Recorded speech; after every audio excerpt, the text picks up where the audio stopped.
প্রথমত এমন একটা ঘোষণার জন্য মোটেও প্রস্তুত ছিলাম না।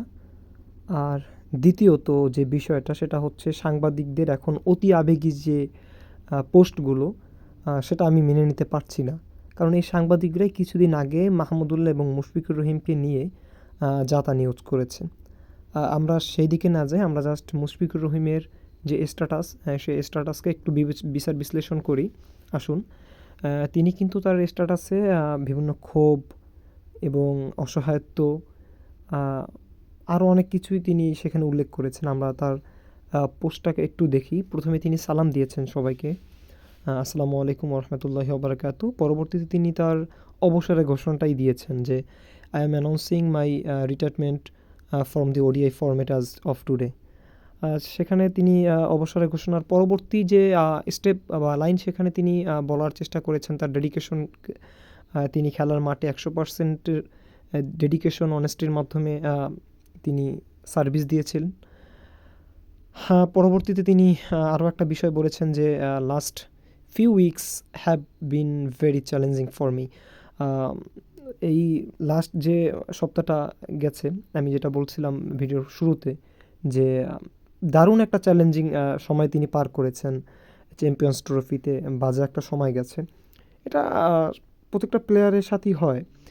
তো মেন যে বিষয়টা, মেন যে কনসেপ্টটা সেটা হচ্ছে এই লাইনটা থেকে কিন্তু তার ডেডিকেশনের কথাটা উঠে আসে। এবং তিনি পরবর্তী স্টেপে একটা কথা বলেছেন, একটা কোরআনের আয়াত তিনি উল্লেখ করেছেন, অত ইজ্জু মান্তাসা অত জিল্লু মান্তাসা। এটার অর্থ হচ্ছে আল্লাহ যাকে ইচ্ছা সম্মান দেন এবং যাকে ইচ্ছে অপমান করেন।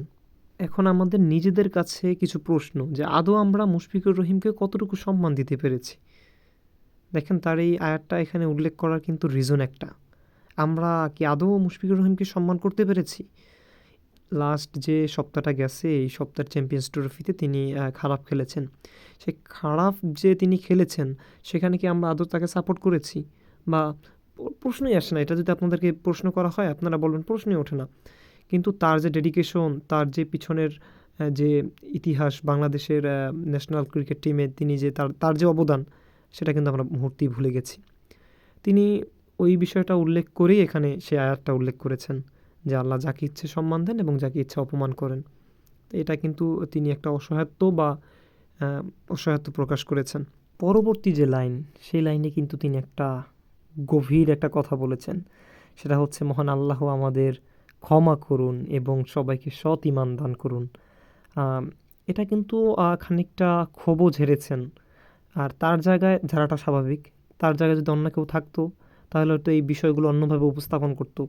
কিন্তু বিষয়টা মুশফিক, তাই বলেই সে এতটা মার্জিতভাবে কথাগুলো বলেছেন। সবশেষে তিনি পরিবার, বন্ধুবান্ধব এবং ভক্তদের ধন্যবাদ জানাতেও তিনি কিন্তু ভুলেন নাই, ধন্যবাদ জানিয়েছেন। আবার তিনি কিন্তু ভক্তদের একটা কথা বলেছেন, বা এই যে পরিবার, বন্ধুবান্ধব, ভক্ত, তাদের একটা কথা বলেছেন যে যাদের জন্য আমি গত 19 বছর ধরে ক্রিকেট খেলেছি। সেখানে কিন্তু তার ভক্তদের প্রতিও একটা কৃতজ্ঞতা প্রকাশ করেছেন।